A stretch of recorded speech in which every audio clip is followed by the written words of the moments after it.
रखेंगे कि characteristic radius कितनी है, तो r equal to r zero A raised to 1/3। Empirical equation है, बेस्ड ऑन एक्सपेरिमेंट इसने डिराइव किया है और जनरली सभी एलिमेंट्स के लिए सही निकलता है। r0 कांस्टेंट है जिसकी वैल्यू 1.2 फर्मी या तो 1.2 इंटू 10⁻⁻15 मीटर और a is the mass number, ठीक है, मतलब नंबर ऑफ न्यूक्लियन। तो इसके थ्रू आप कोई भी एलिमेंट्स की रेडियस निकाल सकते हो, न्यूक्लियस की रेडियस निकाल सकते हो। अंडरस्टैंड? ए शॉर्ट क्वेश्चन के लिए फॉर्मूला याद रखना, कोई भी एलिमेंट्स के न्यूक्लियस की रेडियस निकालने के लिए हम कैरेक्टरिस्टिक इक्वेशन यूज करेंगे, r equal to r zero A raised to 1/3। इसके बाद इसका वॉल्यूम निकाला गया कि भाई वॉल्यूम की जो हमारी फॉर्मूला वही है। वैसे एटम्स और न्यूक्लियस 98% स्फीयर है ऐसा मान के चलते हैं, 100% स्फीयर के फॉर्म में ऐसा नहीं है, लेकिन ऑलमोस्ट वो स्फीयर है ऐसा मान के चलते हैं। तो बेस्ड ऑन दिस अगर वो स्फीयर के फॉर्म में है तो उसका वॉल्यूम होगा 4/3 पाई आर क्यूब। न्यूक्लियस की रेडियस हमारे पास है r0 ए रेस टू 1/3, यहाँ पे इक्वेशन में रखो तो हमें एक पर्टिकुलर कंक्लूजन मिलेगा जो हम याद रखेंगे हमेशा के लिए कि volume of nucleus is directly proportional to number of nucleon. Volume of nucleus is directly proportional to number of nucleon. क्यों ऐसा लिखा मैंने? तो 4/3 कांस्टेंट है, पाई कांस्टेंट है, r0 कांस्टेंट है, तो हम कह सकते हैं कि v is proportional to a, v is proportional to a। So हम कह सकते हैं कि volume of nucleus is directly proportional to number of nucleon. इसके बाद डेंसिटी, ये बहुत ही इंपॉर्टेंट टॉपिक है। वैसे क्वेश्चन तो हमारे लिए अच्छा ही है, लेकिन शॉर्ट क्वेश्चन के लिए आपको याद रखना है कि भाई what about the density of nucleus. तो डेंसिटी मीन्स व्हाट, जो आप 11 से जानते हो, मास डिवाइडेड बाय वॉल्यूम। मास मतलब टोटल मास ऑफ न्यूक्लियस।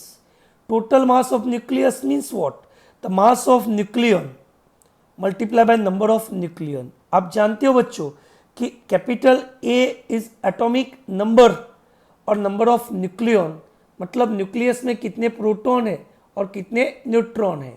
आप ये भी जानते हो कि प्रोटॉन और न्यूट्रॉन का मास सेम ही है, मतलब न्यूक्लियन का मास कितना है, तो mass of proton equal to mass of neutron equal to approximately 1 AMU।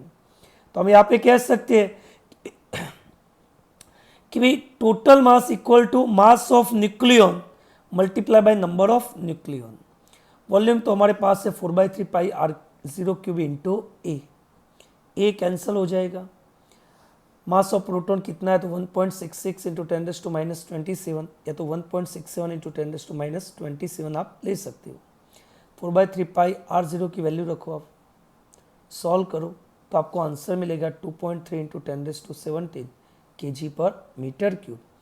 कोई भी न्यूक्लियस होगा, इसकी जो डेंसिटी है वो एटॉमिक नंबर से, मतलब एटॉमिक नंबर से इंडिपेंडेंट है।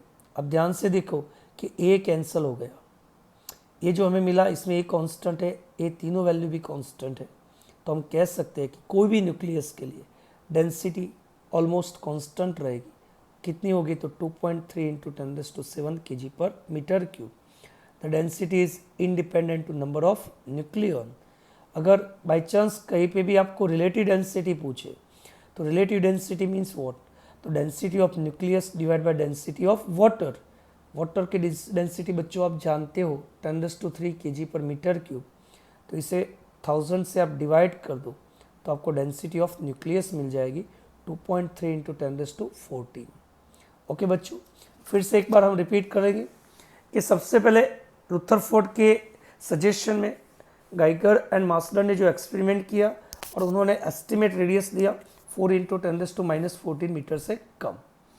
उसके बाद रुथरफोर्ड ने खुद एक्सपेरिमेंट किया जिसमें प्रोजेक्टाइल पार्टिकल इलेक्ट्रॉन कंसिडर किया, इलेक्ट्रॉन को डिफरेंट एलिमेंट के न्यूक्लियस पे बम्बार्ड किया और एस्टिमेट रेडियस फाइंड किया r0 a⁻1/3। इसके बाद हमने वॉल्यूम और डेंसिटी निकाली, तो volume is depend on number of nucleon but density is independent to number of nucleon. कोई भी एलिमेंट्स की डेंसिटी कांस्टेंट रहेगी, कितनी रहेगी, तो 2.3 into 10⁻17 kg per metre cube. ठीक है बच्चों, चलो नेक्स्ट टॉपिक, बहुत ही बढ़िया टॉपिक है, न्यूक्लियर बाइंडिंग एनर्जी। बहुत ही अच्छा टॉपिक है, हमें खास करना है, मैं टिक मार्क करता हूँ यहाँ पे। ये शायद आपने केमिस्ट्री में 11th में भी पढ़ा होगा, व्हाट अबाउट बाइंडिंग एनर्जी। अगर नहीं पढ़ा है तो हम आज पढ़ लेते हैं कि भाई न्यूक्लियस जो है किससे बना है, तो प्रोटॉन एंड न्यूट्रॉन से। मतलब हम ऐसा कह सकते हैं कि भाई मास ऑफ न्यूक्लियस कितना होगा, तो total mass of nucleon means mass of proton, total mass of proton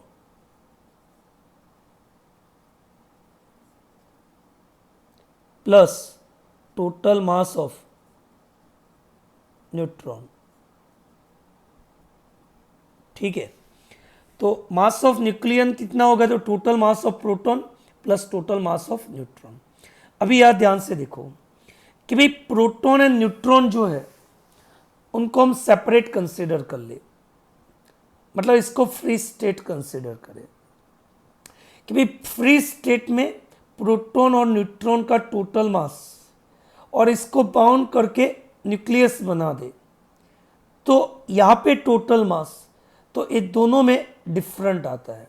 यही न्यूक्लियन न्यूक्लियस बनाएंगे, यही न्यूक्लियन न्यूक्लियस बना रहे, लेकिन फ्री स्टेट में जो न्यूक्लियन का मास है वो बाइंड स्टेट में न्यूक्लियस के जो मास है उससे ज़्यादा मिलता है।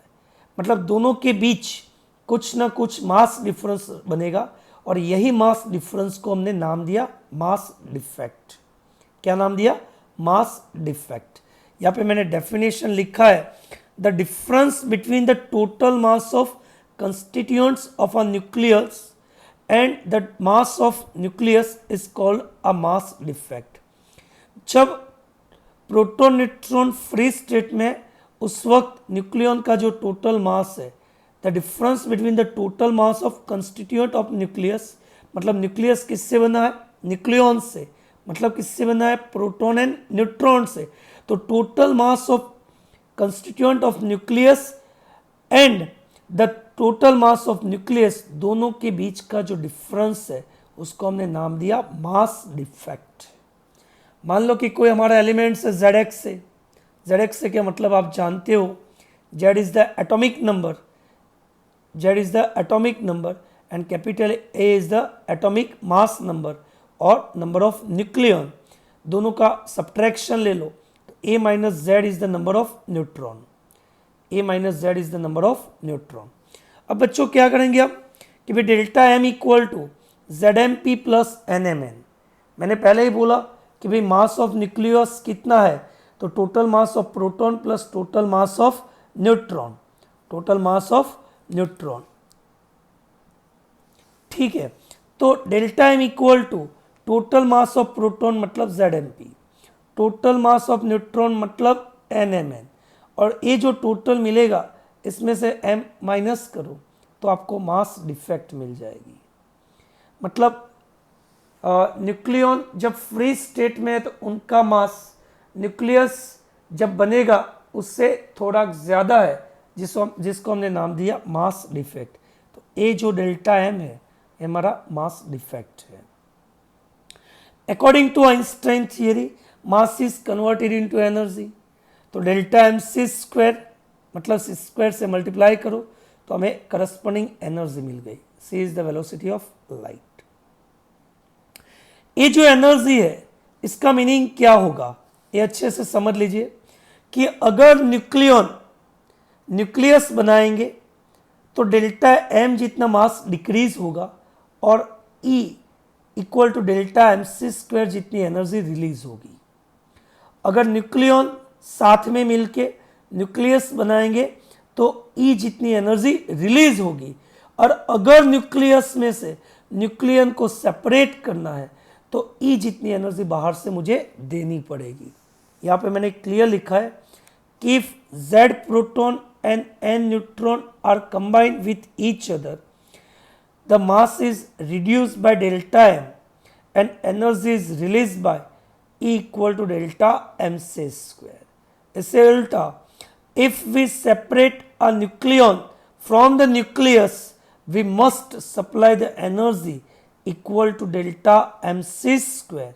मतलब ये जो एनर्जी है इससे न्यूक्लियन एक दूसरे के साथ जुड़े हुए हैं, एक दूसरे के साथ पकड़ में है। अगर पकड़ में से उसको फ्री करना है तो इतनी एनर्जी बाहर से हमें देनी पड़ेगी, और यही एनर्जी को हम बाइंडिंग एनर्जी कहते हैं।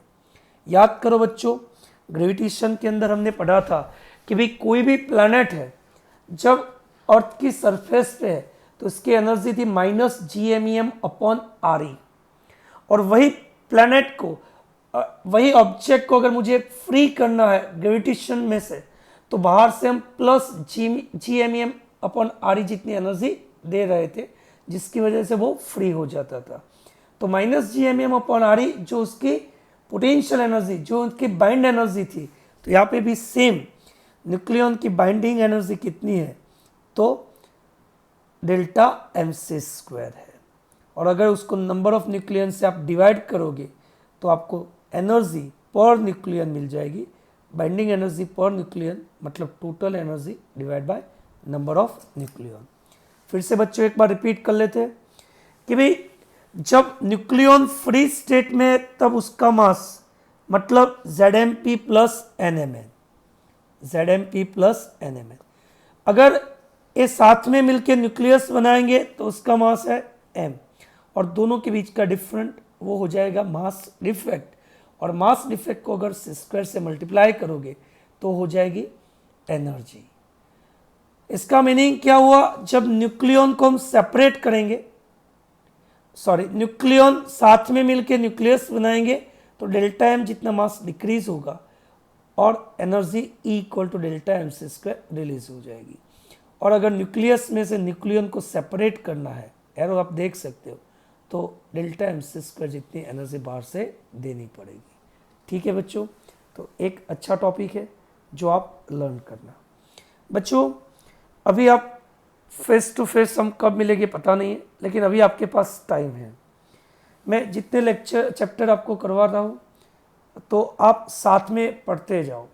कोई भी डाउट है तो वीडियो कॉलिंग करो, नंबर तो ऑलरेडी आपके पास है, मैं आपको फिर से टॉपिक रिपीट करके समझाऊंगा। मेरी भी एक लिमिटेशन है, आपकी भी एक लिमिटेशन है कि अभी हम फेस टू फेस नहीं मिल सकते, लेकिन I request all of you कि आप घर पे सुरक्षित रहो और जितने चैप्टर कंप्लीट कर रहे हैं वो आप कंप्लीट करते जाओ।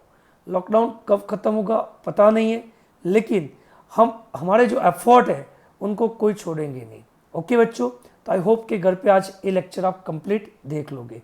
जय हिंद, जय भारत।